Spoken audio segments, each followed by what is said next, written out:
O tratamento do autismo e de outros transtornos de desenvolvimento tem maior eficácia quando é colocado em prática por meio de técnicas multiprofissionais. Psicologia, terapia ocupacional, fonoaudiologia, fisioterapia, musicoterapia são algumas das mais indicadas pelos especialistas. E a inclusão escolar do autista também depende de uma série de condições do estabelecimento de ensino de seus profissionais e da capacidade da criança ou do jovem.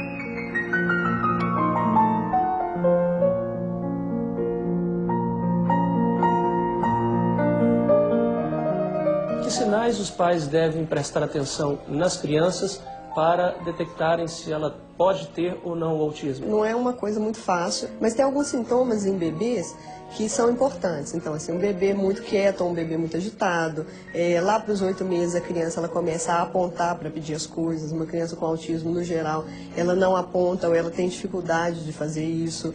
Perdas de habilidades comunicativas, então é muito comum as mães contarem que a criança falava e foi deixando de falar, a criança olhava no olho e foi deixando de olhar. A situação mais simples que tem da gente reconhecer ou suspeitar de uma criança autista é quando ela tem mais interesse em objetos do que em pessoas. As pessoas autistas têm menos interesse em pessoas. Nas crianças com 3 anos, porque o sintoma de autismo ele pode aparecer até os 3 anos de idade. Depois desse período fica um pouco mais fácil de fazer o diagnóstico. Geralmente a criança vai para a escolinha, ela tem uma dificuldade de interagir com outras crianças, as crianças estão brincando, no geral ela está afastada das outras crianças. É preciso estar atento e é preciso perguntar ao médico: doutor, esse menino tem sinal de autismo? Se ele não souber, ele fica mais responsabilizado e fala assim: olha, vou te encaminhar para um outro profissional. Agora, por que mesmo profissionais da área têm dificuldade de diagnosticar o autismo? No caso do autismo, como não há uma alteração genética precisa, nem uma alteração biológica precisa, ele é um diagnóstico difícil por causa disso e é um diagnóstico muito sujeito a erro também. De uma maneira geral, as escolas regulares, elas estão preparadas para receberem as crianças com autismo? As escolas elas não estão preparadas, mas a gente tem que olhar com muito cuidado essa questão. Por exemplo, né, a prevalência na população de autismo é muito maior do que a da síndrome de Down.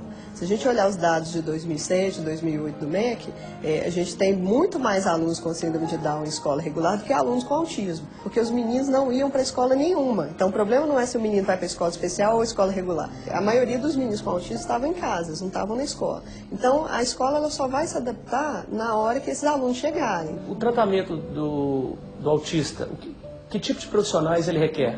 A literatura indica que para funcionar, o que é funcionar? É que essa criança tenha um desenvolvimento mais próximo do tipo. Para isso funcionar, eu precisaria de 20 a 40 horas de intervenção semanal de profissional especializado. Psicólogo, analista do comportamento, terapeuta ocupacional, fonoaudiólogo. Só que 20 a 40 horas por semana, na nossa realidade brasileira, é inviável. Inviável porque a gente não tem profissional capacitado e inviável porque nenhuma família dá conta de pagar um terapeuta 20, 40 horas por semana.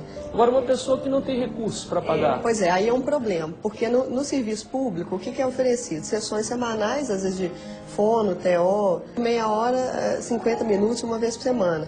A literatura tem dados muito claros. Quer dizer, muito distante dos 20 a 40 horas recomendadas. O negócio é danado, cara, o negócio é difícil. E é uma questão de longo prazo. E como o nosso sistema brasileiro não se prima muito pelo longo prazo, isso é um problema que só vai aumentar. Quer dizer, então, que se alguém depende do SUS para tratar o seu filho autista, ele não vai ter nem perto do tratamento adequado. Nem perto do tratamento adequado. Infelizmente, nós estamos muito longe disso ainda.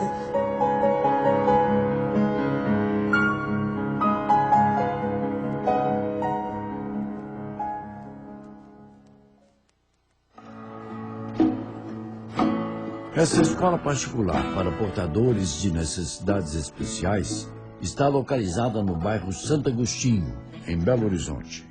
São 33 alunos, dos 6 aos 60 anos. 9 deles são autistas e recebem aprendizado didático combinado com atividades terapêuticas.